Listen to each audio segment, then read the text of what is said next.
I'd like to call this meeting to order of the Lakota Board of Education today, December 8th. Adam, please call the roll. Mr. B. Here. Ms. Casper. Here. Ms. French. Mr. Ward. Here. Ms. Schaefer. Here. Do I have a motion to approve the agenda? So moved. Second? Second. Any discussion? Hearing none, please call the roll. Mr. Ward. Yes. Mr. D. Yes. Ms. Casper. Yes. Ms. Schaefer. Yes. Please join me in the pledge of allegiance. I pledge allegiance to the flag of the United States of America and to the republic for which it stands, one nation, under God, indivisible, with liberty and justice for all. All right. With that, we will start our master facilities discussion, and I will turn it over to Dr. Rayleigh. Just a couple things. I know Miss French, I think she might be here later, but if not, if she does, I just want to just a reminder, she will leave at around 8:15 for a previous engagement. I just didn't want folks to think she was filling out. And then we have some guests who are going to join at the table today just to be part of the conversation. Elvar, Alex is here, Skanska is here, just to make sure that we have all integral voices. Mr. Nguyen is not available this morning and simply tell me that he will catch up on the contents of this meeting after that. But again, attending just so that we have all integral voices to the table. So you're welcome to come forward if you want and kind of scooch up and be part of the conversation. You can sit at the table, you can bring your chair, however you want that to be. Nobody's coming. Or you can be like, we're good. They're all right? Sitting there. Come on. Thank you, Alex, For being brave, right? For being brave. Absolutely. Christina's. Yeah, I do not want to do That's that. Christina, Yeah. in case Christina gets here. This is or No, that- That is That's right. Christina. In case she gets here, those are Try her. to leave. So Do we have stuff? Right, you give to Al because he has Christina. Try to leave. Alex, I'm gonna pass this. So Alex. I think Thomas. Well, I want Alex to be Thank able to you. bring along. You're not. But you can sit here, but you can't look. That's right. You can just sit here. You can't look at anything. All right, so there's only one topic on the agenda, and that is master facilities. And the reason for that is because it's going to be, a multi-pronged conversation. And so we wanted to make sure that we gave it the time and attention it deserves. And I'm sure that this will not be the only conversation that we have around master facility. So as you know, we have started our feedback sessions around master facilities. Thus far, we have had 2. We were aiming to have 3, but the staff one had to be rescheduled. The K-6 staff one in the evening of the snow day had to be rescheduled because school was canceled. So our data at this point is a little limited, but we will continue to add to that data qualitatively as we go through those kind of focus group sessions. But then also we have the survey that we have given, will continue to give through the beginning of January, that will offer a quantitative piece. That survey is available to all, right? All Westchester and Liberty citizens. It's actually going to go out on the mailer as well that they will receive in their home about the community sessions. So right now we're in the focus group period, but then December 18th and then the first week of January, we have open at large to the community. Anybody can come, as well as the focus groups folks, again, if they would like. But hopefully, again, hoping to get some feedback in all voices. At this point, again, the 2 focus groups that we've had, the general consensus of strengths of the plan. So we asked about strengths of the plan. What are we looking to accomplish with the master facilities plan? And then what, besides money, are the growth opportunities of the current plan that we presented or put on the ballot in November? As far as the strengths, a couple of things are the priorities of the master facilities plan. We were really hoping to check or validate the data that we had collected from 2018 and 2020. So if you remember, the 4 themes that we had been looking at were class size, grade band configuration, safety and security, and flexible and innovative learning spaces. And so thus far, those have been pretty validated. And what I mean by that is the 2 kind of top runners of the priorities that thus far from our elected officials and trustees and from our DPC President's Council were class size and the grade band configuration. Meaning that those are the 2 priorities that we were looking to have more continuity for our families, and that we were looking to reduce that class size of kind of 27 plus or 30 that we see in classrooms. I know the trustees or the elected officials also brought up, and not saying that parents did not, but it kind of rose more to the top about fiscal accountability, and just making sure that we keep pride in our community and understanding that good schools represent a good school district and vice versa. And so there was note of that. In the opportunities, for the new master facility or for the master facilities discussion, we took money out of it. And we said very kind of sincerely, but kind of tongue in cheek, we heard you. We heard you, right? We heard that 586 was a lot. We heard about the taxpayers, we heard about empty nesters, all of that. So we said, besides the cost, what is the biggest challenge of this particular plan that we put on the ballot? And I would say, and some of you were in the room as well for those hearings, so please chime in if you felt differently. I would say that we heard renovation versus rebuild, that people are struggling with that concept for different reasons. Some of that is fiscal, responsibility. Do we believe that it's actually cheaper to build a new than renovate? When I say we, that people are struggling with that concept. And also in renovate and rebuild, and I would say this is more from the elected officials standpoint, that it feels wasteful was the word that was used. That to demolish buildings of that age, that young, that's what I'll say.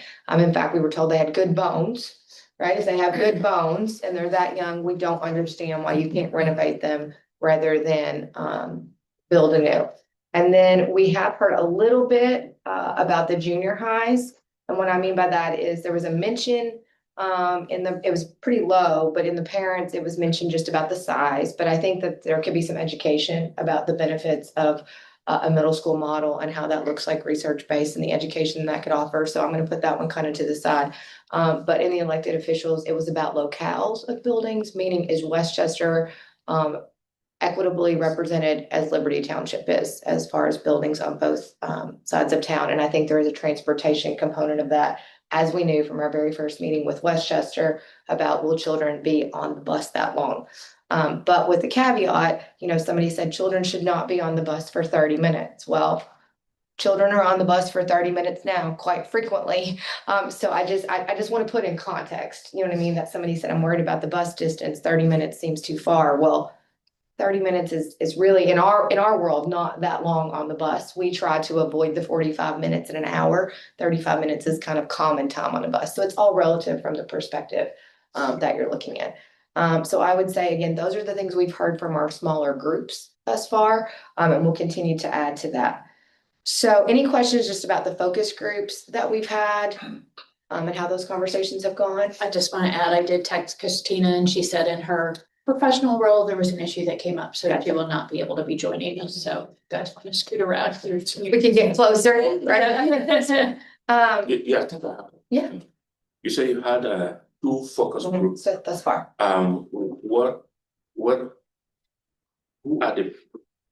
So if you remember in the spreadsheet that was shared with us, so there's tabs on the bottom that have all of our focus groups. The ones we've had thus far are DPC and President Council. So those are our parent representatives. And we've had elected officials and trustees. Now, the people who attended the meeting were mainly trustees, right? Not elected officials, and those have chimed in. But then we have some with business leaders, and we have a running roster of who those were going to be. We're going to meet with the Central Committee. We have a running roster of that. We have the Democratic Party. We have a running roster of that. So we're continuing to add, but extensive invites are going out to all those people. And they're welcome to bring their friend for that focus group. But we've tried to target those individuals to make sure that we have a pretty robust voice at each of those. Okay, so at what point are you going to begin to make the decision to structure the participants in the new? This is because we're starting a new plan, right? We are getting feedback about our current plan. Before we, okay. Mhm, yeah. So I think to Isaac's point is we're going to get a lot of feedback, right? And part of the discussion, or at least for me, is what do you do with that feedback? Where do you start from that feedback? What does the plan look like, not look like? What do you change? What do you keep? All of those things. And then there's a very important side counterpart of that, a timeline, right? So there's the plan, right? Like what do we keep? What do we change? What do we morph? And then what timeline do we want to keep on? And you have to bring those together, right? Because depending on what you change and how you change, that depends on the timeline of which one would go back to the ballot. I do think that is the number one question of all folks that we meet with is when. I think they understand that we will be going back to the ballot. It's just a question of when. And so we've reiterated that's the point of these discussions, right? Is it May? Is it November? Is it past that?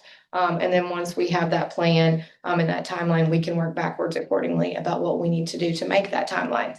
So again, very early in the feedback stage, but what you have in front of you are some potential options of what a master facilities revision or more or plan might look like.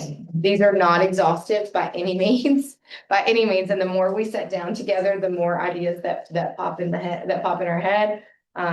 Craig and Betsy and Adam and I and our Elevar team, thank you so much, have been sitting together for quite some time just to brainstorm, to bring you at least some ideas on paper, right? Instead of starting with a blank canvas, we tried to put some things on paper to at least get the conversation started. So do not think that we're saying these are the be all end all options. We just wanted to start from somewhere instead of a blank canvas. Also, I will say all options are options, right? It doesn't mean that they're good options. It doesn't mean that they're bad options. It doesn't mean that they have, pros and cons, but I think it's important that we just kind of try to see as many options as possible to see what resonates with us, to see what does not resonate with us, and then also to see what aligns with our community's feedback, right? Because what might resonate with us might be something different than we hear from the community or vice versa.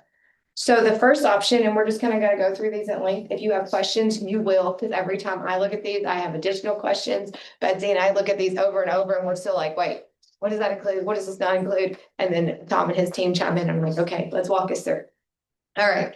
So option one, we started with what we know, right? Option one is keep the plan that we saw on the ballot, right? So what we saw in 2000 or this past fall in November, we would basically go again. Okay. And I think it's important to talk about kind of the pros and cons of these as we go, because there certainly will be some that you like better than others, and there might be some you go, no, I can't wrap my head around that. The con of this one for me is that it's the very same thing. Right? And when you've had 60-40, and I'm rounding up, right? When you've had a 60-40 portion of your community say, no, thank you to that particular, this could be difficult. The pro of this is what we know, right? This is the Eras tour that Adam and I went on and tried to, sell and share and inform and share about. And so I do think there's at least a base knowledge of this plan, but I do think the con would be that it is the same plan. And we heard very loud and clear from our community that the price point as was structured was complex. Any questions about this one? This is the exact same November repeat. Okay. Option two. Okay, option two, this one is done in phases. Okay, so I'm going to give you a minute just to look at this. So this is the kind of the same structure that we had, just phased out. So if you remember when I was coming aboard, and we had this conversation early as a board, right? Do we ask it in one big package or do we split that package?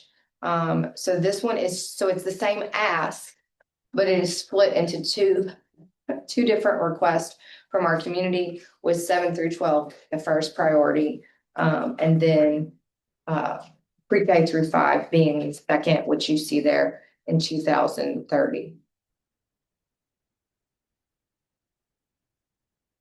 Thoughts about this particular one? What does this do to the building time frame? You mean as far as construction? Mm-hmm. So I'm still, Tom, and correct me if I'm wrong, I would still think we're looking at for each phase an 18 to 24 month period. Is that correct? For the construction. For the construction. And then you have the planning aspects. Right. Yeah. So if you're looking at 2030 for a bond issue and permanent improvement levy of phase 2, I would say you're looking at capacity of buildings 2032. perhaps 2031, depending on how robust we can do the planning in the middle. Question is, would this take care of the immediate need for the for class sizes? No, no. So you will not, well, so that's a good question, Isaac. The way that you get relief in class size is twofold, right?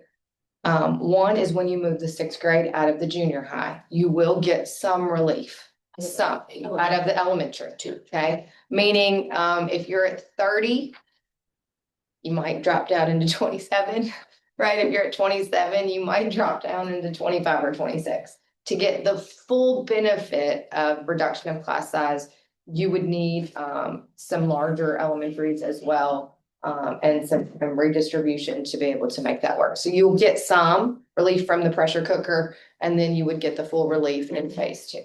So there is some that would happen in the first phase. And we talked about this and you'll see it as well. There is the possibility in all of these, and there was some discussion, maybe even in the time of Dr. Lawley, I'm not sure. You can take all buildings currently and make them K5 instead of K2 and 3 through 6. You can do that. That would help some buildings. That would not help some other buildings like Cherokee. I mean, Cherokee's just large. The issue with that is you would be rezoning quite I a was few gonna say, families. is redistricting a Yeah. possibility So for that, class size? yes, it is. So redistricting is always a possibility, I think, and again, I don't want to speak for conversations I was not in, but I would think, part of the reason of a master facilities plan is that I think there was conversation, if we would ever have to redistrict, we would wait and do that at the same time, so as not to upset people's apple carts repeatedly, but that is a possibility. But again, depending on the building, you would get more relief than some. Adam, the current bond rolls off in 2028. Yep. So from a timing of it being cost neutral to our taxpayers, if there was a second phase, what would tie in with that roll off? Well, it would just depend on how we, once we get to that point, it would depend on how we would structure, is that going to be tied into this first campaign? Or is that going to be tied into the second campaign in 2030? I'm asking what year it would need to be tied into to match. For the roll-off, it would still be the 29. To begin the collection in 29, same as what we had So had. it would pass in 28 to collect in 29? Well, or we would time it up from whenever it did pass, like we were talking about in this bond, if that was the route we chose to go. I mean, there's some more financial questions we'll have to So, cover. but for it to, if we don't delay it, because I think that was part of the communication issue this year, it's that people didn't understand or trust that we were truly going to delay that collection. So if we didn't delay the collection and simply collected that phase at the time of the roll off, when would it pass? Oh, that was That's 28. what- That's correct. November of 28, by November of 28. We're in calendar year 28. Following now. Julie said something that I think is also important, just in some of the qualitative feedback. Again, very small pool at this point. I do want to reiterate that. There is a trust factor here from our community that people are grappling with. Okay. And I think there's twofold of that. There's the trust of, I'm going to say, the school district. But also OFCC came up in both listening sessions. One, from a parent perspective of trust in the Ohio Department of Education to have the money that they say that they're going to commit to us. Like, well, they change all the time. They keep changing our funding model. They keep stripping money away. Who's to say that that money will be there that they promised, the 32%? And then I think also because we've never used them before, I think people are struggling with that, right? Like they're new. We don't know a lot about them. I don't know about that. From a trustee standpoint, and again, those of you who are in the conversation, please differently. I think it was more one voice about the OFCC than a collective that spoke about that. But I think that there is a thought from that particular one trustee that the OFCC is asking for, the OFCC's costs are higher than they should be. And there is a belief that perhaps it could be done cheaper. However, and again, Mr. Zink had this conversation with this particular individual during the bond issue. However, when really pushed about what those costs could be, I don't know if those could be delivered on. So the thought that OFCC's costs are too high and we could do it cheaper, but when really pushed, it was like, well, maybe. Well, I think they also were concerned, which the OFCC is making us build the Taj Mahal. Yeah, wait, I think that goes into that wasteful Yeah, idea. they're of- making us build, like they said, shiny new buildings, shiny new floors. Yeah. They said you could do it cheaper without, they're forcing you to, we tried to reiterate that there's a large menu to pick from and that it's not as prescriptive as it once was. So I have some ideas that I gathered from OSB, which when the time comes, I can add to that maybe a regular meeting on 15th. But truly, yes, the issue of trust was there, but there's a way we can go to build that trust. Not as much as from the state, but from the local level.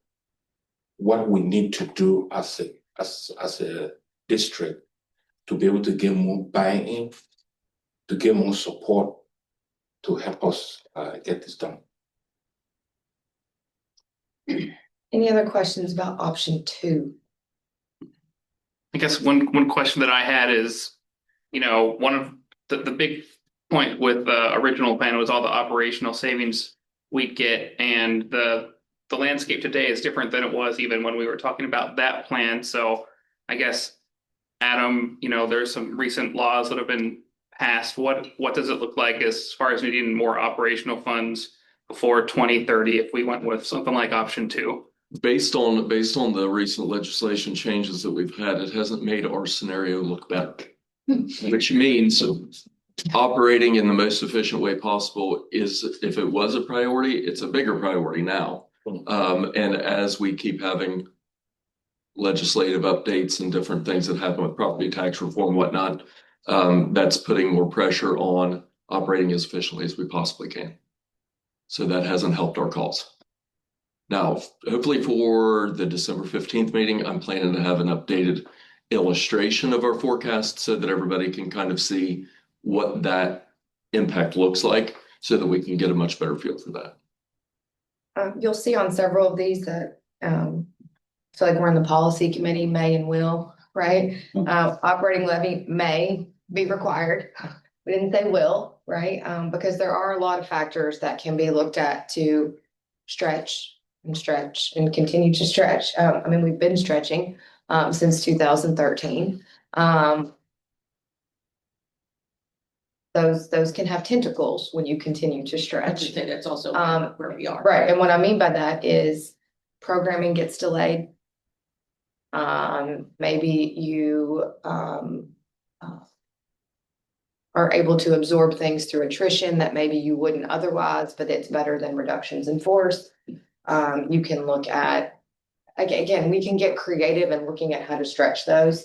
But we wanted to put that those may be required because, to Alex's point, part of the original plan was operational savings of $12 billion a year, compounded over time.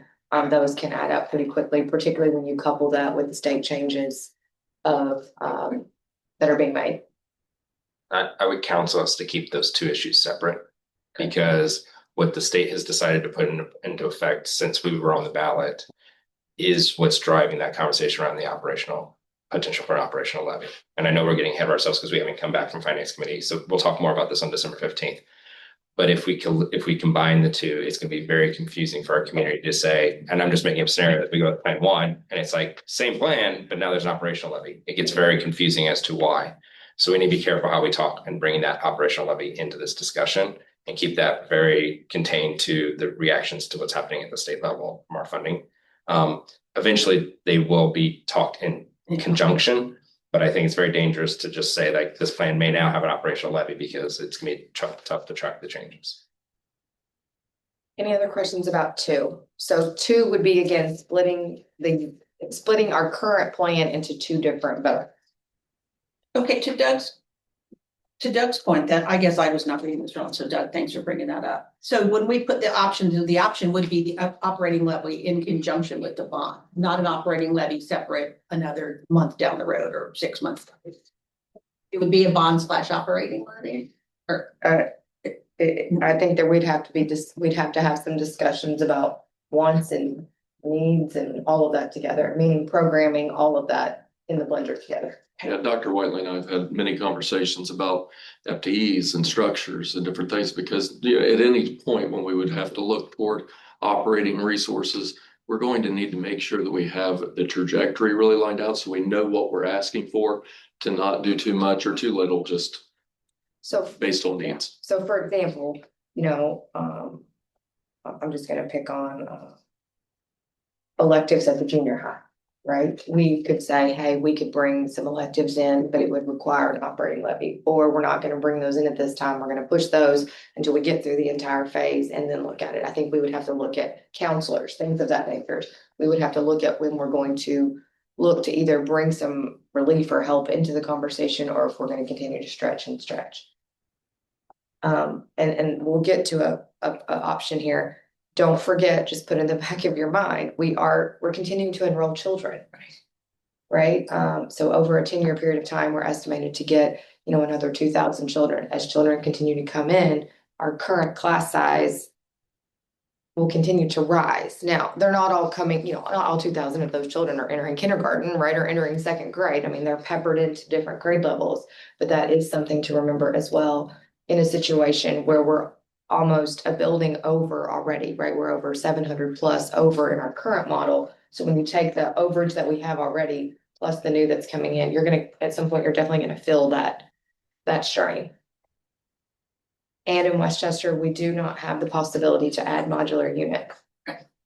So in Westchester, when you're tapped, right? Whereas in Liberty Township, I'm not saying it would be a fiscally responsible investment of a $250,000 modular unit, but at least you would have an option to do that you would not have in Westchester. All right, option 3.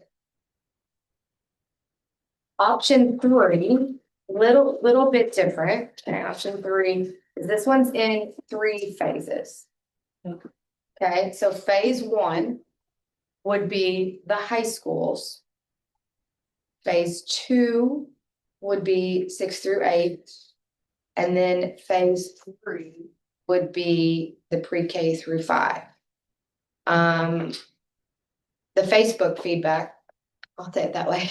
The Facebook feedback, sometimes people said, well, I don't understand why they don't do the high school and get some traction, right? Show us what it'll look like, right? Like get us something to wrap our heads around.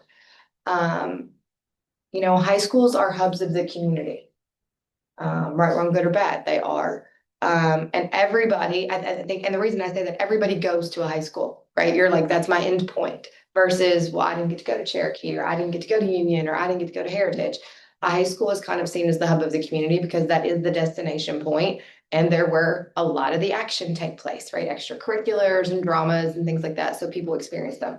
So there are some benefits of getting that high school new and getting that comprehensive high school and people going like, wow, I'm excited. I can see what it can look like. And then dividing that into phases. But a high school that's coming from a person with a high school background, the high school does not really help you a whole lot in terms of solving some of the issues that we would like to solve. It might help you get some traction. It might help you get some publicity, for lack of a better word. I mean, you do get a comprehensive high school. That is really good. I will say a comprehensive high school is really good. You get freshmen out of that building. But some of those more trickle effects that we were looking for would be delayed. And this would, God help us, this would be 4 bond or operating levies in 4 years. You would have some pretty steady drip of communication asking of your community. Yes, that's something I also noticed. Because even though it brings a little bit of relief in the amount for each levy, but the frequency makes it look like, oh, was it not just 2 years ago we give them money, why they're asking already by 2028, then 2030 again. So the frequency is, I we'll think, consider that in your admission I think process. of, potential for, district fatigue of going to the ballot Yes. internally. Mhm. But also remember that in these, I'm assuming we would have some type of committee in place, right? That you have to keep staffed and informed and volunteers active, so that can create some fatigue as well. But again, one of the pros or potential positives is that people can see action pretty steadily, right? People are continuously seeing a build, people are continuously seeing like, oh my gosh, that impacts that one, and now I get my impact. One of the things I think that is difficult and maybe a plan that has multi phases is, and this is kind of to Doug's point when he talks about state funding. You got to keep it simple, right? And I think one of the things we heard last time, and I think there's a little bit of the element of trust in this too. It was complex. It just was. I mean, you had a levy that was being delayed. You know, you had the ballot issue and the ballot language and things of that nature. And so people want to know what's happening right in front of them, for sure, for sure. But you also have to be prepared for the person who says, well, what about this? And what about phase two? And what about the operating, like all of those pieces? So you want to have a plan, but you also have to make sure to be able to keep it simple and explain it to people, because otherwise people get lost. But also people want to know that we have forethought and we have a vision and then we have a plan. That's very delicate balance of, well, what does phase two look like? What does phase three look like? Well, let's focus on phase one because that's where we are, right? So I think there is a delicate balance of having that vision and being very, very transparent, but also being transparent that you don't confuse the heck out of people of what's coming, or people panic and go, there's no way I'm approving this because I know what's coming down the pike. Well, and it's, you've got that brand new kindergarten parent, they're not gonna give a darn what's happening up here. Interesting, and I did not hear this, and again, tell me if anybody else did. One of the things in DPC that I heard, again, I think it was an anomaly, I had not heard it before, was that our current timeline, like the one that we just went through and on the ballot, was too long. And I was like, oh, I thought it felt pretty condensed, right? So I do worry that in some of these, it feels even longer. Maybe it's not exactly longer in terms of years, but it has many more parts to it. That if you, and I think Adam did a wonderful job during the road show Era's tour of explaining the phases. I think if you start to get into some of these situations, there seems like a lot of phases and a lot of moving parts that could be complex for people.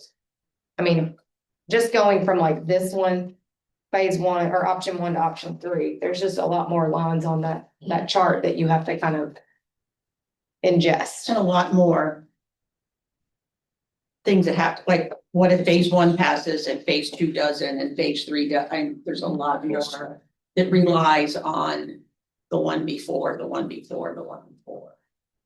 I don't know. I don't have the answer. Well, that was an interesting comment because at the DPC, because the 18 to 24 month timeline, It's very. That's a really out of our control timeline. I mean, that's Right. That's nothing we can really, with the exception of really collecting more money. You're kind of bound to that timeline and, bringing in a whole fleet of people to build. Well, and I think it's a common misconception what the timeline was for the original plan. With all the pieces and parts that were moved around, I think, to the point that comment got brought up, I mean, you couldn't get more aggressive, I don't really think, than what the original timeline was. So it was very steep. Yeah. And I agree. So when we heard it, I was like, oh, all right, I'm going to capture that. But I had not quite heard that before, that it felt too long. In fact, like to your point, Alex, I think it was as condensed as we could possibly. Well, a lot of these people haven't seen a build. Right. And when you haven't seen a build, you haven't been through one of these processes, you don't realize that schools don't go up like houses do. You know, it's just a different timeline. And also just to clarify, District Parent Council for anyone listening, or DPC is District Parent Council, a monthly meeting that is conducted between two representatives from each one of our school buildings. We have two board representatives who sit on that, as well as the administration comes, and there's a two-way street of communication at those meetings. So I will say, after option 3, we start to get a little creative, right? We started to like, okay, if all options are good options, not saying they are, we just tried to start to think differently, particularly around the renovate versus rebuild. Yeah, there's some creativeness in some of these, okay? So this is option 4. It is 2 phases, but you will see that the structure looks different. Of note, and you'll see those bullets down there that no operational savings, this particular plan. Also, of note is that preschool and Liberty Early Childhood and Van Gordon Elementary, if you remember, we had looked to consolidate that would no longer be the case. And Central, Creekside, and West Freshman would be in one particular building. So is this the same plan we have right now?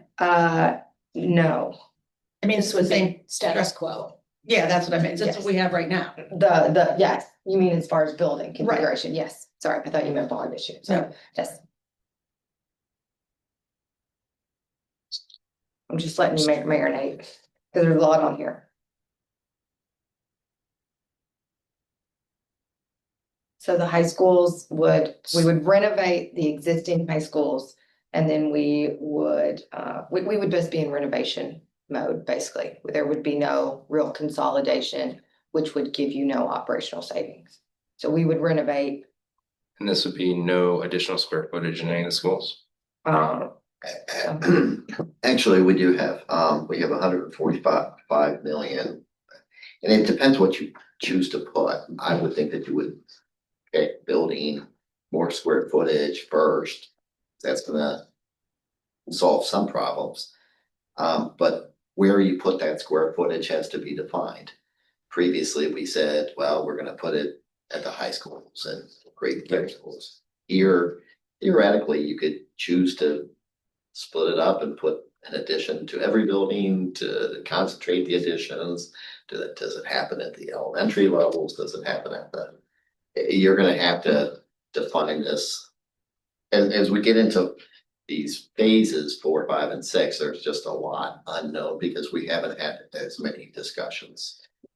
How should I think about that addition versus the base plan that we had going into? It's a slightly smaller because it doesn't take into account some of the program needs. Okay. So one of the things that when looking at renovations of an existing building, it makes Craig very happy because it's the nuts and bolts, bringing everything up to date, but there aren't costs in there typically in the state's calculations to bring up program changes, move walls around, create some bigger classrooms. Those kinds of things aren't always built into there. Do we have some LFI dollars already built into this? Yes, but a lot of that has to be discussed and really build some consensus around. And I'm assuming that a good majority of that state co-sharing funding would go away because we're not meeting the standards of OFC, right? Not necessarily, some, but we do expect that, for example, the buildings that are going to be renovated, we'll make sure to get credits for those. The other ones that they had talked about replacing, we're going to have to go back and negotiate with them. Okay. To change the master plan to try to get as much credits as we can. Okay, thank you. And LFI is a locally funded initiative. Yes. I believe you're just explaining. I'm just a translator. So. But I just want to add, but Red, state's already assessed it as needing to be Be replaced. demolished, so they're. So Yeah, the so those are the negotiations, ones that- but you still have some room. They've said it's not worth it, so it'd be hard to overcome that challenge. Those are where we're probably not gonna get as much of the You money. got it. And then the greens and the yellows are probably where we'd still be able to. Yeah. Potentially. So this plan, if I'm not mistaken, costs more than our confusing plan. Well, And we get nothing from it. No operational savings, we get no new programming, we get maybe some class size relief, but I guess this is All where not options- all options. all options are options, but not all, and I really think, I think, if you remember the Paul Fallon survey that we gave, the statistically relevant survey, this community was split. I mean, it was clear, do something. It was not clear on exactly what to do, Yeah. right? And the reason I say that from a parent perspective, it was education, right? But the other 50% said, I want the fiscally responsible decision. Right? And sometimes when you get lucky, the fiscally responsible decision goes hand in hand with the educational visioning. Sometimes they don't. And so I think there would be, and again, I'm really generalizing here, and I don't mean to do that, but the survey data said, I'll take the least fiscally responsible because it's going to give me the best education for my child. And the other 50% said, thank you for sharing it. But I want the money piece, right? And I think that is where, when we asked the question, because the money part was the largest voice we heard, we tried to say, besides the money, we understand the money is an issue. What are we trying to fix or accomplish?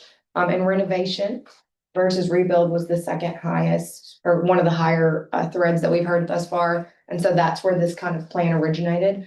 But certainly from an educational visioning standpoint, this looks more status quo than not. But if the money is the problem, this money is more money. I think that is the trust element of people are struggling to believe. I'm not saying it's not true, but people are struggling to believe that it is more fiscally responsible. And I do think from the trustee voice, fiscally responsible does somehow tie into not just money, but age of buildings and having good bones. Yeah, I mean, all of these options are more expensive than the Yes. base option Yeah. that we put on the ballot. That's why we put that on the ballot in the first place. That was the cheapest option. Right. To achieve the objectives. And I think, and Adam, maybe you remember which one. It was the couple that came in here. They were the only ones.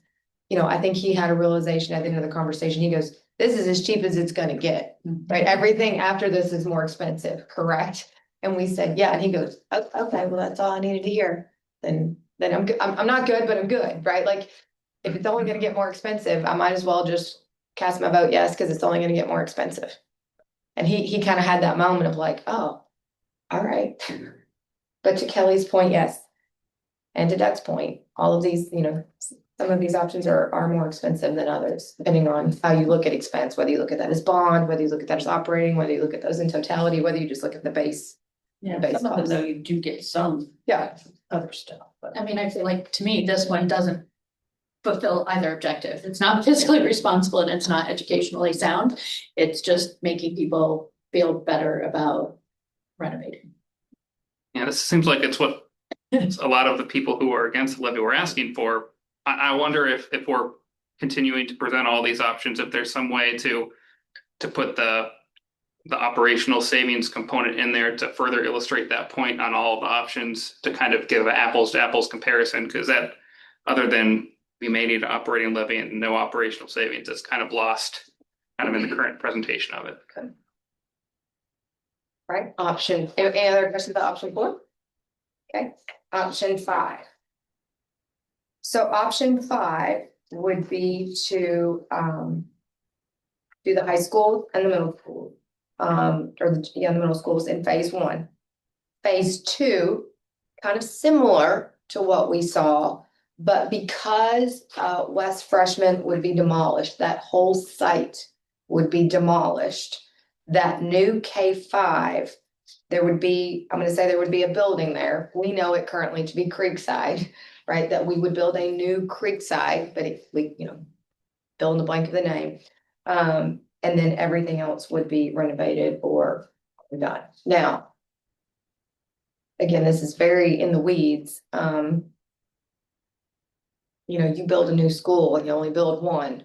I think people would be like, oh, shiny penny, probably not a good example now that we don't make pennies anymore, right? But I think there would be some people like that's where I want to be. I think that a alternative school of choice, I'm gonna define my acronym before I get there. I think you would definitely, we'd have to work through that because I do think there would be a mass, like, I want to go to the new one. And certainly it couldn't hold all of those. We also talked about in this, not saying you would have to, but there could be some opportunities for redistricting as well. So when you talk about building Creekside, and again, this is where Tom, I totally agree. When you get into an option, you can talk about it even more, right? Creekside could be built a little bit bigger than normal. And then you could redistrict some to pull in and give the relief into some other buildings. And then if you wanted to, you could talk about everything, in that K5 model. You can, there's some ways to get a little bit more bang for your buck in this model. Again, if Creekside was built a little bit bigger and you did some redistricting and maybe you did some redistricting in general across those consolidated grade bands.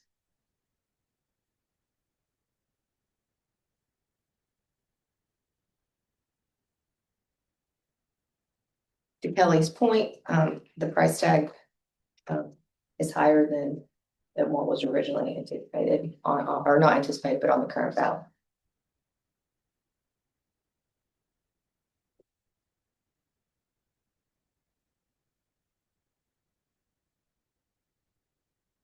Any questions, or we want to move to next one? Keep going and then we'll. Option 6, kind of similar to the one you saw in the previous, but instead of just one new site at the West Freshman site, again, I'm going to speak in terms of Creekside, you would have a new K5 building at one of the at the Hopewell site. Does this one also involve redistricting? They would have opportunities for that, yes. And depending on what size and how big you built those new buildings, you could have more capacity for redistricting than not. If you built them the exact same size as what they are, that would limit you a little bit, but you would still have the ability to do some redistricting.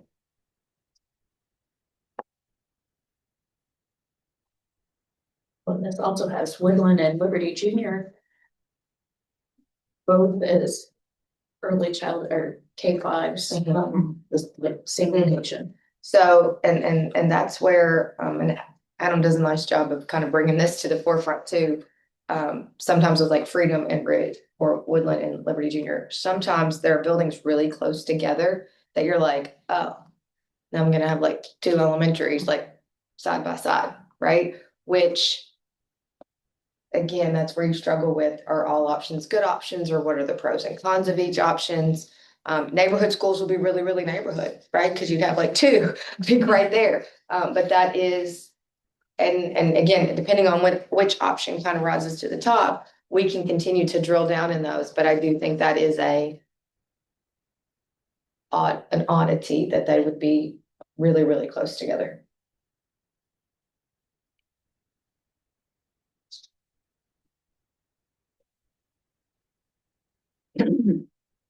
Now, again, these are not, they're every time we're in a room together and we brainstorm, you come up with more options, right? And so I think we didn't want to overwhelm you. We also just didn't want to start with a blank slate and start like putting, whiteboarding, because that can be a lot too. So not if you say there are just some of these options, there's just no way, I can't wrap my head around that, this is not a good idea, we can kind of eliminate some. If you're thinking like, oh, I'm intrigued by that, can you dig further? Can you add some detail? Can we see what it might look like? We can continue. Or if you've thought of something like option 7 or 8 or 12, we can certainly kind of explore those as well. But I think we will come to a point to where we're gathering feedback. But and Tom brought this up, at some point, I think truly all options are options. you're gonna have to put some options in front of the community to say, which of these is your priority? Which of these three are- Right, which of these do you feel meets all of our community's requests? I also think, just to understand the impact of those decisions, people say that they would prefer renovation, but if they see the cost of pure renovation and without the operational savings, they might have a different answer with all the data points. So I think there's also that possibility of leaving some in the mix that you may not think are necessarily wise, but they answer the question. So I think, again, to your point of nothing is a bad option, it still is a valuable tool. And, but I will say, and I totally agree with you, Julie, totally. I do think you have to be prepared that the community could pick an option that from an educational standpoint is maybe not the best option. Yeah, I also think you have, oh, I'm sorry. No, go ahead. I don't think we can give them 7 or 8 options. It's. I definitely We don't have think, to I know. definitely don't Yeah. think you need 7 or 8, right? I would say 3 or 4 max. And I'm speaking from past experience when I say this. You know, I came from a community that picked the non-fiscally responsible option. They literally said, I don't care what it costs. This is what we want. And it was, they picked it twice. They picked it in a middle school and they picked it in a primary. So I just say that to you, that there is a possibility that someone say, I don't care what it costs. That's what we want. And that's a hard pill to swallow sometimes, right? And then you have to answer to the other part who says, well, I wanted the fiscally responsible choice. So I think that's the grapple that we're gonna have to have around this table, is you certainly want to engage the community and hear the community voice. But to Adam's point, when you ask the community, and you have to be prepared for that response. One of the things that it keeps me up at night. Betsy and I looked at a survey the other day. The messaging that least resonated with this community, the least effective messaging that we had, was the educational visioning. So only 13%, the message of wonderful education, great education, long-term visioning, what we can bring and what we can enhance. That was the least effective message for this community. So I say that because I'm like, whoa, in my role, that's really hard. I'm not saying that they don't care. That's not what I'm saying. But that definitely landed the least versus fiscally responsible, class sizes, those kind of things. And those go hand in hand. But I think as we think about that and the messaging that we're going to have to keep simple, there are definitely some messages that work with our stakeholders more so than others. I wonder if there's any correlation between the loudest anti-messaging came from people sitting in places of, I don't want to say power, but maybe power. Like, I think because we don't have the ability to persuade, and the people that were not excited about the plan did have that ability to persuade from the table, so to speak. I don't know if that's accurate. That's a question. I would say my reaction to this is I don't want to get too far ahead of ourselves after just 2 focus groups that are very distinct Right, very constituencies. distinct, yeah. I think we'll hear different things from other constituencies in the focus groups. I think I wouldn't say this is a reaction to what we're saying we heard at the ballot, which was it's too expensive. This is 6 more options that are or 5 more options that are more expensive. Mm-hmm. And so as we got together and we decided what to put on the ballot and what plan to propose, that was the one that in the longest cost the taxpayers the least, maintained zoning, so nobody would get redistricted into buildings that they didn't want to go to, and created the least disturbance to our families, and created the best operational savings for us to deliver more educational services. But nowhere in there did we sign up for delivery of those educational services. We were delivering buildings. And so if we're saying that we've heard that the cost of the buildings is too expensive, then I think it's worth us exploring options that look like, okay, then let's look at all the options on the table. And that means, what does a $300 million plan look like? And what do we get out of it? It's not going to give us everything, but I think this is a tendency to take that, hey, we still want that one option, and we're just going to carve it up in different ways, and it's going to cost us more, taxpayers more over time, instead of creating hard choices that we'd have to make for our constituents to then choose for. And maybe they don't like that choice, but if we're saying we're listening to our constituency and that 500 million was too much, then we need to explore what does it look like to come in at a lower level instead of just spreading out over more ballot. In my point of view, actually the cost on this past levy was the issue. But with all these options that we have now, it will put us in a better place to be able to go back and say, this is why we brought this. However, I strongly believe that the messaging, the structuring, and the way and our presentation for this past levy was an issue. I was at the poll. A lot of people come, they don't even have no clue what we're even talking about until about maybe a week before or on the day of election. Okay, which one? So there's going to be a lot of replanning that we're going to do, involvement we're going to do, so that everybody will know, okay, if you think this is expensive, see other options that we have. This was the least expensive. But I strongly believe the structuring, the messaging, and the way we went in the past levy. But that was for us to learn from, because you learn from your mistakes, right? So if we do it differently, with different ideas that we pick from here and there, we may be able to go back and get more buy-in than what we did in this past levy. Okay. To Doug's point, if that's what the community wants and don't want to spend $506 million, but I struggle with timing. I struggle with where we are, how crowded our buildings are. We keep getting students, and at what point the longer, like, I don't personally believe we start over. I think we have to find that middle ground to see what stakeholders might be willing to do if we, to Isaac's point, if we explain it better, or reach more people, which we struggled with, just we don't, how do we do that? But I would caution us to not scrap everything and start over. I think then it becomes a timing issue. And then at that point is when I think you have to start making cuts, and then you start losing citizens that want to leave for a better school district because we can't offer what other people can offer.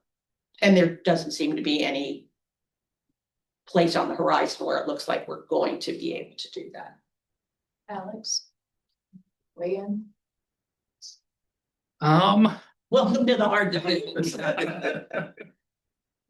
Yeah, I mean, I think especially if we get into the discussion about when we would talk about doing this, starting over like a heavy lift. If we were doing it in the fall and there are some options that we think would be better, then maybe that makes more sense. But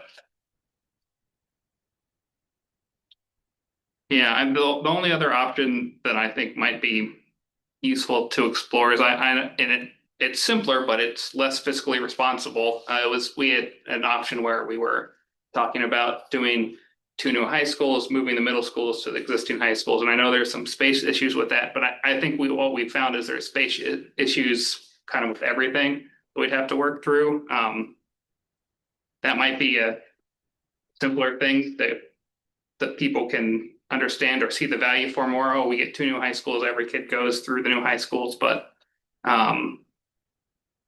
yeah, I'm not sure if an updated version of that might be helpful to look at as well. I mean, I'd be interested in understanding an option that rethinks the phases approaches to what do we want today versus what we could potentially ask for tomorrow. And that addresses the needs that we heard, which is overcrowding, and band configuration. So if you take the 9 through 12 high school and collapse that, I think that gets a good amount of the operational savings that we were looking to get. It also was something that when I talked with families, they definitely understood, okay, that makes sense because that's that people have issues with the 9th grade buildings. It also takes care of West freshmen, right? Which is one of the hardest issues. Right? I will say, Doug, there's been no disagreement about West freshmen. Exactly. You talk, even the good bones, But people have said, get rid of West freshmen. That's the phase, even if you have the middle schools, right? You don't get enough relief to relieve what happens in the elementary school. And I would have guessed that the parent you probably talked to was somebody who was an elementary school kid, who had elementary school children who would be out of it and they wouldn't get that thing. So what does building a couple of the new elementary schools combined with a 9-12 model that gets us half of what we were looking for, that comes in at the 272, or what would look like would be similar in price to what's rolling off as a bond issue. That may be something that we could package up that it'd be palatable. And then if nothing else comes from that, we've at least addressed the biggest concerns that we have from our constituencies. And then we look at the rest down the road a little bit, instead of really hoping that we prove our point with the high schools and then we're still stuck with overcrowded elementary schools. To be able to put a bond issue on that becomes taxpayer neutral because one's rolling off is a good messaging too. I mean, and we've got some areas, a really big area where you could build an elementary school. I'm looking at that Hopewell area. There's enough land there. You could add an elementary school there. oh yeah. And then deal with whatever comes out of it. And as we get creative and looking at the solutions, maybe we go to 3 junior highs, because we can build a large enough elementary school there. So I think we just look at options to see what that would look like. But I think we also take some of the handcuffs off of us and say, we may have large elementary schools and small elementary schools, and we may have to redistrict and rezone to make this work. But this is a way that would get what we need, which is we're trying to solve class sizes and we're trying to solve band configurations. I just have an idea. Let me weigh in if I may. Again, for looking at different options, I would like to see if we essentially broke it into 2 parts, because I think part of the financial was the distrust and the keeping it simple.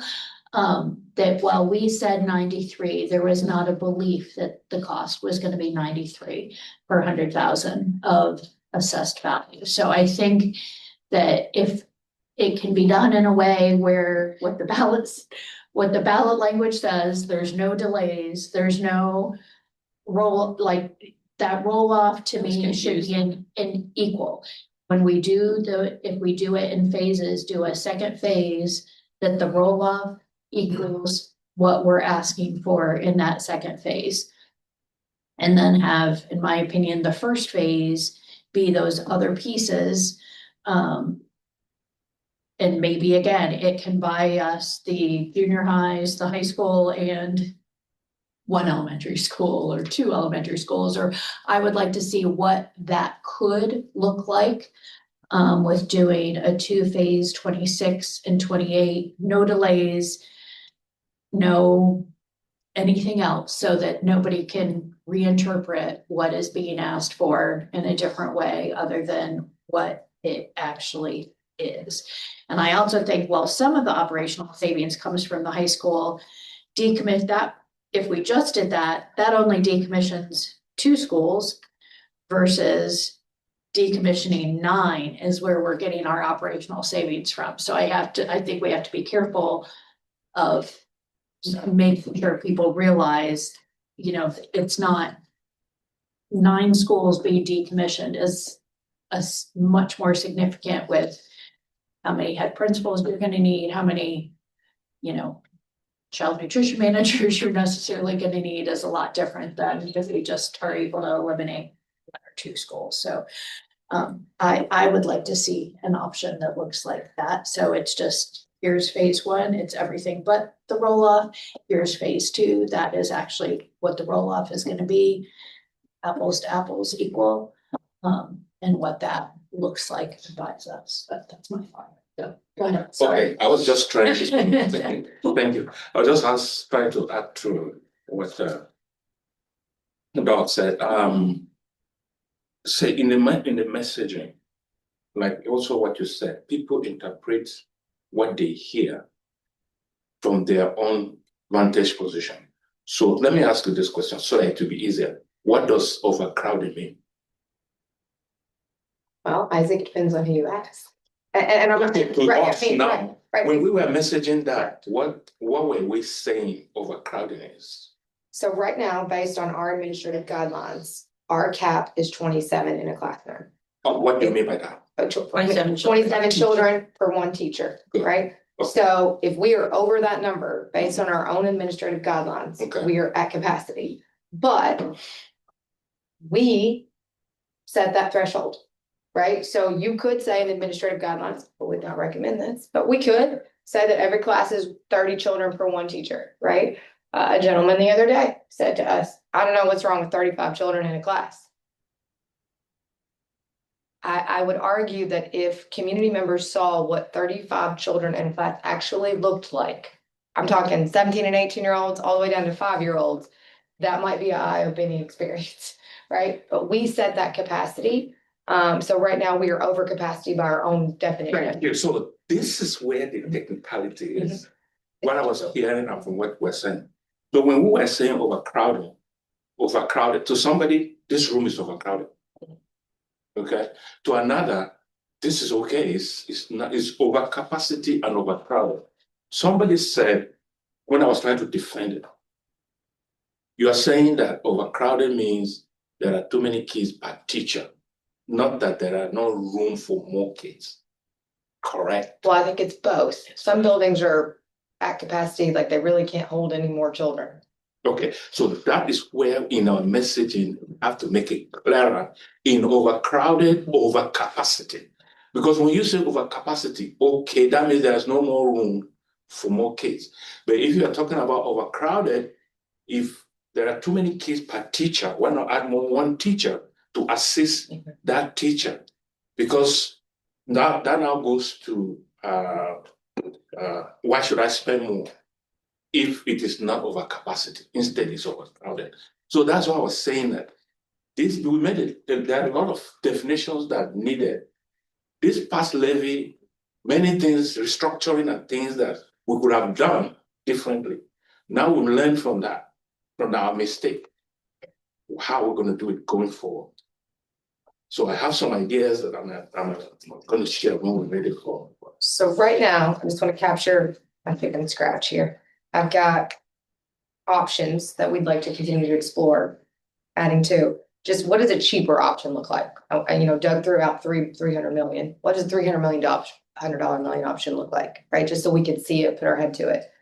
Can we go back to the, I'm going to say prior to me discussion of just 2 new high schools, right? If I put 2 new high schools on X land and then maybe we have some weird stadium issues, but what does that look like?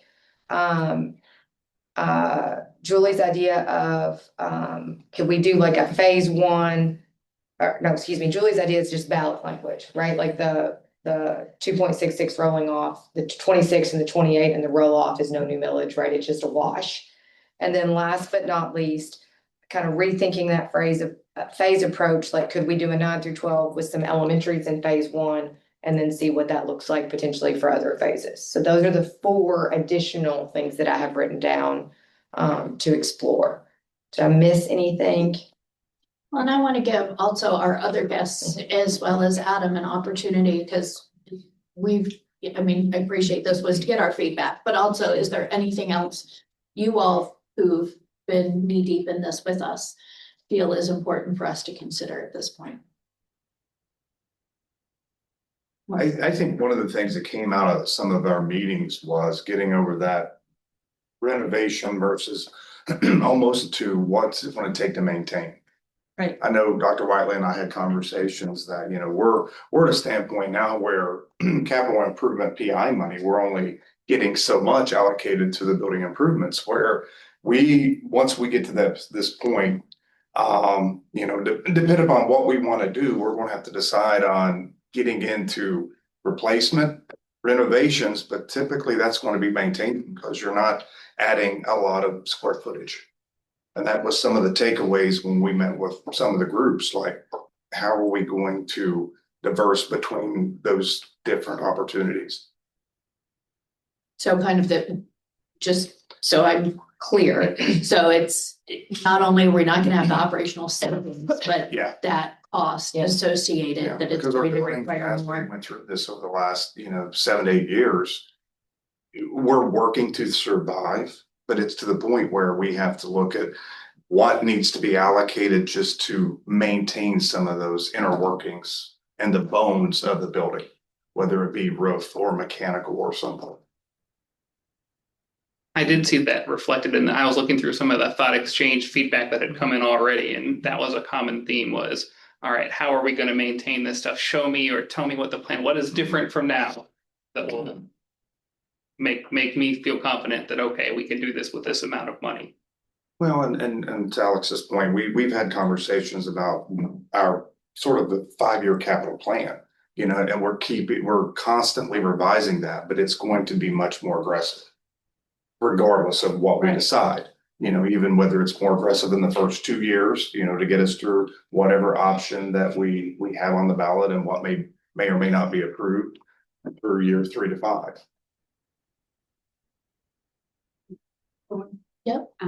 Just, I think everybody in this setting gets it. We understand we're looking for the best option. I think it's a moot point if you do not have the support of your volunteer group to get the messaging out. To Isaac's point, to Dr. Whiteley's point, you have to have your volunteers out there hitting the pavement, talking to people, communicating, spreading the message. And we did not have that. We did it. I think an important figure, we did not give the survey, but there was a survey given by a group.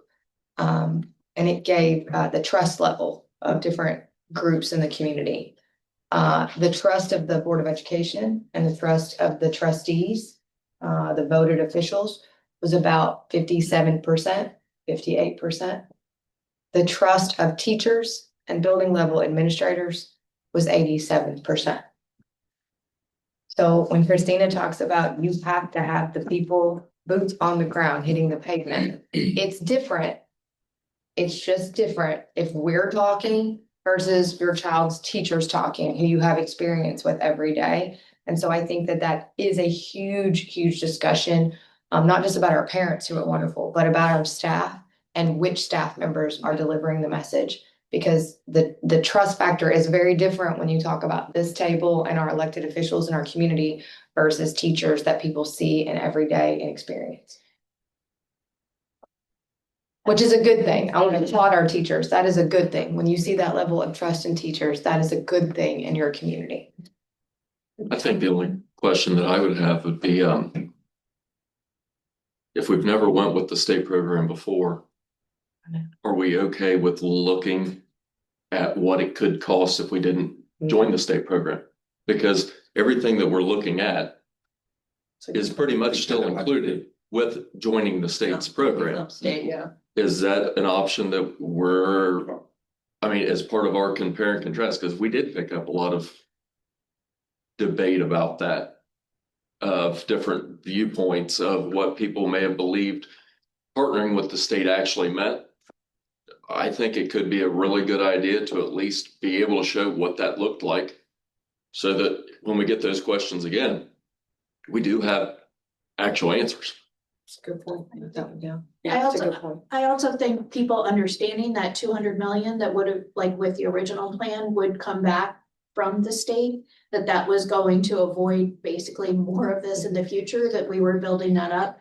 That again, could you, some of this renovation, instead of saving it for future renovations of the schools that are still green, could you do that for some of the schools that are yellow and pull that in? So that to me might be That's a very good. might be another option. Because I think that one of the light bulb moments that I had in our one with elected officials was, of all the conversations I'd had, it was the first time that I connected the dots of, no, what you're actually saying is just do an addition on the high schools But by not partnering with the OFCC, you didn't touch anything else within, which then kind of told me, so we also have people that believe the inner workings of our current building, even our high schools, are completely fine. You just need something to give more square footage just to get that space there. And there were some misconnections of what your cafeteria would have to turn into, what some of your facilities within that would have to turn into. So by doing something like that, that could help paint that picture. Here, anybody, anything? You always have wisdom at the end of the table here.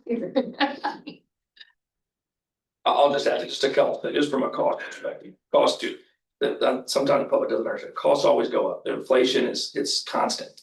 And on average, long term, it's 3 to 4%. That's what it's gonna be. You'll have major peaks like we've seen here recently, and you'll have some times where you're stagnant, but you never go backwards.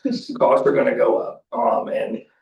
Given the size, whether it's half the size we go after or the size that we're at, you're talking tens of $millions a year. So there is speed to get this out there because the need is there.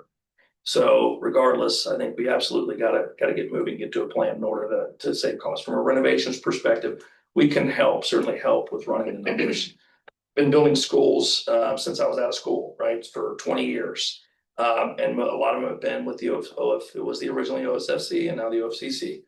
And it's not a third premium with building to the manual, never has been, but we can help with that. Now the manual's changed, but it's never been a third of the cost more to go with the OFCC. We can help with the data to support that. Sometimes if you're in the teens, it could be debatable, right? But never that much. And that's where we've historically been. This is the first time we're at 32. So that's, again, I think a misunderstanding of why we haven't gone previously and have now is flexibility in the percentage. I understand that everybody is wrestling with what to do next. I actually don't see it as that difficult of a decision. Because the first question I would ask is, where are we going to see the most savings? And where can we see the biggest educational impact? What is that? And what I've heard, and correct me if I'm wrong, it's the 6 to 12 band. That was a blink. So yes. So Based on everything that we have at the moment. yes. Right. So if that's the Preface of case, that. if that's the case, you need to ask yourselves, what is it that most people that you could agree to do today, and then put off discussions about what you still need to debate, put them off, and they're going to take a long amount of time. Whether we renovate, tear down some of these elementaries, we understand there could be an emotional issue. There could be, just hate logic. Well, these buildings look pretty nice to me when I drive by. I get all that. But if we believe that a phased solution, which is recommended to go to a phased solution, then if we can delay those conversations, have an extended conversation with the community about those. But not now, because it's going to happen in 3 or 4 or 5 years, and then concentrate on what people could put their arms around, what'll solve some of your building overcrowding situations, what's going to give you the most advantage educationally. And I think you'll find that most people will end up agreeing. Now, they might not agree to the exact location, there might be specifics, but it's important to put some of these out to be tested. Some focus meetings you're having, and I've attended some of the meetings that Dr. Whiteley has had, and they're fabulous. You're getting a lot of information, but it's great information, but it's not really asking that key question. Are you going to support anything? And Tom and I, we discussed this, and I think this is a good segue. We're having focus groups, to Isaac's point right now, a very concentrated, specific list. Parents answer in a certain way, business owners answer in a certain way. when we get to the larger community groups, December 18th, the first week of back from holiday break, could we be, or might it be ideal to be ready to put some options up to see where people's priorities are, right? So if we have 6 options, could we put up, I'm picking a round number, 3 options and say, prioritize which one of these resonates with you the most, right? Because, and one of us, I think maybe it was Kelly or Julie said, timeline is real, right? The earliest timeline to go back to the ballot is May. We choose to do that. We have to have that all buttoned up with a bow on it by February 4th. Right? So that changes our timeline and definitely Adam's timeline of working with, millage and all of that and getting all of that. And maybe the community, you put up options and you see that there's not a strong propensity, or maybe there's not a desire. And then that says, well, maybe we need to go in November. But I do think to get a feel of our community about where they are with some options, I think might be at least helpful. Because if you have 3 options and you have a third, and a third, well, that doesn't really do us any good because we're kind of right back where we started, right? Versus, is there one? And I do think, and I don't want to underestimate this, high schools are sexy. They are. They just are. They're big and they're the hub of the community and they get a lot of action and normally they're pretty cool spaces and they have a lot of people visiting and that might be enough for people to go, okay. Or to Doug's point, maybe it is like, I'm the elementary school parent and that's where we're feeling it. And I need an option that gives those elementary schools first. But I think it might be helpful to put up some reduced options to see, just get a feel of how close or how far away we actually are. Yeah, so we would need to discuss what those options are going forward. Correct. And so, and we had talked about in the focus groups, discussing more options in depth. It's just that we hadn't had this conversation. We don't want to put up options to a community that our board hasn't discussed. Right.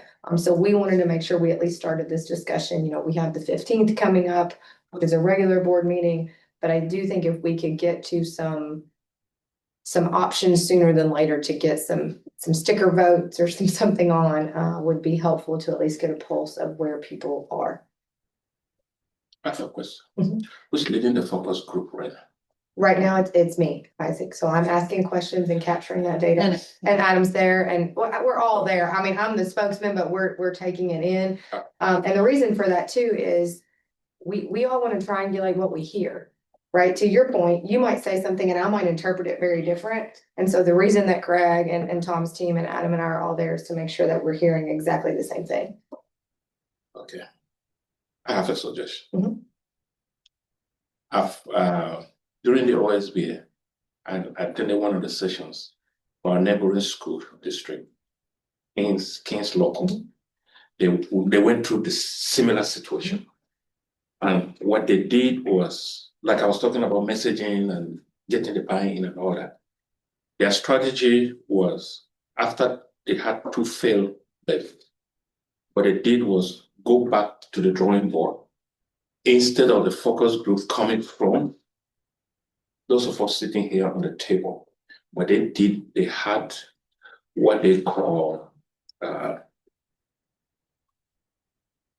advisors. I can't even really remember exactly how it's called, but drawn from the community. These are the people that did the focus group. Drawn from the board nominated people from the community that spearheaded the entire process. All the options were given to them.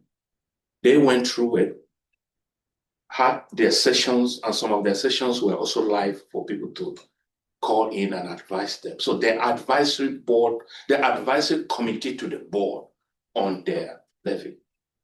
So some of the things they did were the things that I was saying, the messaging and the presentation. The presentations were not done by the superintendent and the treasurer. They were done by that same committee. And these committees are drawn from the community. When they do this, they go back to the community, come back with their planning. Depending on how many people you have as a, for that team, they do all the deliberation. So when the time comes for presentation, they do the selling to the community. They are the ones speaking to the community. They are also voters. They are members of the community. They already have gone through all the options. So they are the ones selling it to the community. Doing so, there's more buy-in in the community. It doesn't even matter how much you're talking about. Right now, we have a very good options that we can bring back to the team. Hey, see, everybody was saying 506 million was too much. Which one do you want to go by? If they chose whichever option they choose, they are the one to go back and sell it to the community. Because if we are the one doing it, both of you are the ones presenting it, they're still going to go back to fiscal responsibility. Are we sure we believe this? So this is some of the things that I think we should learn from that mistake. And I learned that from Kings Local. They are just next door neighbor of ours. Well, So I think, and I agree, and this came up in one of our recent meetings. The bottom line is Adam and I can't sell to the community. We can talk to the community. Right. We can inform the community. We can't sell to the community. And so I think that goes back to Christine's point though of you need that parent, staff, volunteer, that when Adam and I are done with the information, we walk out and somebody else comes in and goes, let me sell it to you, or let me persuade you, or let me, because I do think we are very limited in what information and how that can be presented, right? And so I do think having that core team, and I think that's where I do think DPC, President's Council, all of our kind of core volunteers, I do think they had a moment, and they said it in the room of, we gotta have some more volunteers. Like we didn't have enough volunteers. Well, there was none. Right? There was 4 there were 4 people. 4 people on the committee. So I think there have been some light bulbs that have gone on, and I agree, Isaac. I think there needs to be a better collaboration of that, because we are very limited in how information can be presented. Right. Going back to how you started with the summary of what you've heard at the focus groups, I would urge you to continue on that track, because what you're hearing is what the strengths are, what the opportunities are, and the opportunities seem to fall a little flat as far as when you say fiscal responsibility. Is it trust? Is it whatever? Well, here's the numbers that show it. If you're seeing the same trends, then it suggests that, okay, maybe it is a volunteer messaging issue versus the plan issue. If you're hearing fundamental flaws with the plan, then we can correct for that. But that's what I think is the decision before us is, do we put the same one on, same plan, but make sure that we've got better messaging and volunteers in place? Or is it we do a lot of work to replan that's going to deliver that? It was interesting in the elected officials. Unless we were living under a rock, we knew we were going to hear about renovation and rebuild, right? Yep. And it was the number one thing that kind of went up there. And I asked multiple times, and I got kind of crickets. We kind of dodged the question a little bit of, okay, well, what is the sweet spot, right? If it's renovation versus rebuild, because somebody said you just can't tear down non-buildings with good bones who are so young. And I said, well, then what is the number? Is it do we have a threshold of we can handle 2? Is it a threshold if we can handle 4? And it was kind of like, well, I don't know. You just can't touch that many. Well, how many, where's our tipping point, right? And I think that's where we finally landed. And again, this is a data point that I think we knew this, but nobody's talking about West Freshman's campus. If you tore it all down, Creekside, West Freshman, they're good with that. After that, it gets a little nebulous, right? And we've talked about this internally, because if that question came, let's say that's where the data, what is probably the second highest priority building after West Freshman? Now, that's probably debatable and interpretable to Isaac's point. But I think internally we would probably say Adina. Adina is the next in the pecking order of like, oh, this one's rough. Adina. And then you probably start to get some ties. But definitely West Freshman and Adina are those internally we really struggle with from how would you renovate those in any fiscally responsible way. But I do think, though, to your point, if there's no meat on the bone of what the real problem is, that's a different issue than, maybe it really was just the money piece. I will say that the focus groups, what I liked about the focus groups, are very simple questions. Yes, we're not getting into to the. There's not a lot of, both questions can extract a lot of feedback, which is, there's not like 9 questions, so that's a really good. All right, so I hate to cut this short, but I know we have another Yes. meeting we have to get to, so is there any other super quick point somebody must make before this meeting ends? And we've got some homework I've written down for Yes. us. Yeah. All right, do I have a motion to adjourn? So if Second, Second. any discussion? Hearing none, Mr. Z, please call the roll. Mr. Horton, yes. Mr. D, Yes. Ms. Casper, Yes. the sheriff. Yes. Thank you.